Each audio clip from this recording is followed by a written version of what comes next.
रेखा के पिता दिल्ली में किसी तरह अपने और अपने परिवार का पेट पाल रहे थे। पर एक दिन, अरे रमेश, तुम्हारी बेटी के तो समझो भाग्य ही खुल गए। वकील लड़के का रिश्ता आया है। अरे वाह, कब करना चाहते हैं शादी? वो लोग तो जल्द से जल्द ही करेंगे। बाकी शाम को मैंने रेखा को देखने के लिए बुला लिया है। तेरा घर छोटा है तो तुम लोग मेरे घर ही आ जाना। राकेश और उसकी बीवी सारी तैयारी के साथ रोहित और रेखा की शादी कर देते हैं। लेकिन अगले ही दिन, देखो रेखा, शादी भले ही हो गई है, लेकिन तुम ये मत सोचना कि मैं किसी जोरू के गुलाम टाइप रहूंगा। रेखा को रोहित की बात अजीब लगती है।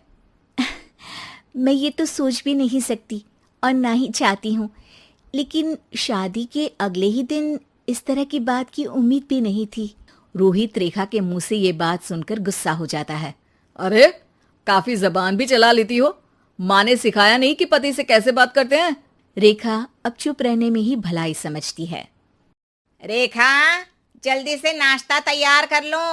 आज पहला दिन है, सारे काम तुम्हें समझा दूंगी। ये नौकरानी है जो तुम्हें बता देगी कि कैसे कैसे क्या करना है। फिर इसकी कल से छुट्टी है। रेखा भी ससुराल में जी जान लगाकर काम करने लगती है। खाली समय मिलता तो पति के वकालत की किताब उठाकर पढ़ने लगती। ये क्या, जब देखो तब पढ़ती रहती है। अच्छा सुन, कल पिता के घर से 20,000 रुपये लेकर आना। मेरे छोटे बेटे की फीस भरनी है। लेकिन पापा क्यों भरेंगे उसकी फीस? अरे वाह जी वाह, पापा क्यों भरेंगे? तो ये बता, हम क्यों रखेंगे तुझे यहाँ? क्यों खाना देंगे फ्री में? अरे, क्योंकि मैं बहू हूँ इस घर की। तभी वहाँ रोहित आ जाता है। अरे वाह, बड़ी जबान चला रही हो। चुपचाप माँ जो कह रही है वैसा कर, वरना सामान उठा और जा अपनी झोपड़ी में। बेचारी रेखा क्या करती, पिता के घर जाती है, उनको सारा हाल बताती है।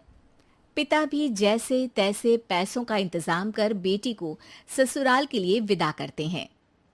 देखा, अब कहाँ से आए पैसे?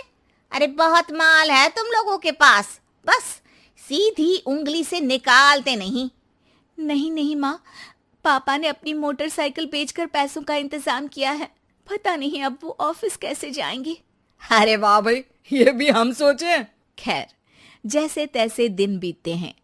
रेखा जहाँ एक प्यारे से बेटे की माँ बनती है, तो वहीं उसका वकालत की किताब में ज्ञान और गहराता जाता है। हे भगवान, बुरे फंसे। ये केस तो लगता है कि मैं हार ही जाऊंगा। देखिए, मैंने आपकी इस केस की फाइल पढ़ी थी। इस केस को जीतना बहुत ही आसान है। वाह भाई वाह, यहाँ वकालत की डिग्री लेकर भी मैं समझ नहीं पा रहा हूँ, और तुमने रोटी बनाते बनाते ही केस समझ लिया। अरे जाओ जाओ, जाकर मुन्ने को संभालो। केस मैं संभालूंगा। ए लड़की सुन, जाकर अपने बाप के यहाँ से 3 लाख लेकर आ। पूरा घर फिर से बनाना है। छोटे की शादी करूंगी तो छोटी बहू को कहाँ रखूंगी? पूरा घर तो तूने घेर रखा है। ऐसा मत बोलिए माँ जी, पापा इतना पैसा कहाँ से लाएंगे? अब तो वो रिटायर भी हो गए हैं। हाँ, तभी तो बोल रही हूँ, रिटायरमेंट के पैसे तो मिले होंगे ना। लेकिन वो अगर आपको दे देंगे तो बुढ़ापा कैसे काटेंगे? रोहित रेखा की बात सुनकर गुस्सा हो जाता है। ए सुन, चल अपना सामान उठा, अपना बच्चा उठा और निकल यहाँ से। रेखा के लाख आग्रह के बाद भी रोहित और उसकी सास उसे घर में नहीं रखते। पापा, मैं तलाक चाहती हूँ।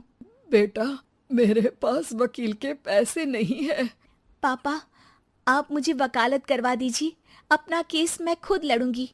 इस बार रेखा के पिता भी उसे ससुराल ना भेजकर रिटायरमेंट के पैसों से वकालत करवाते हैं।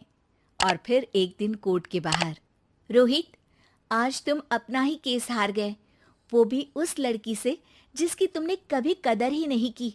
रेखा, मुझे माफ कर दो। मैं इतनी बड़ी अमाउंट कहाँ से लाऊंगा? मैं हर महीने पैसे नहीं दे सकता तुमको। पैसे वहीं से लाना जहां से तुम मेरे पापा को लाने के लिए मजबूर करते थे।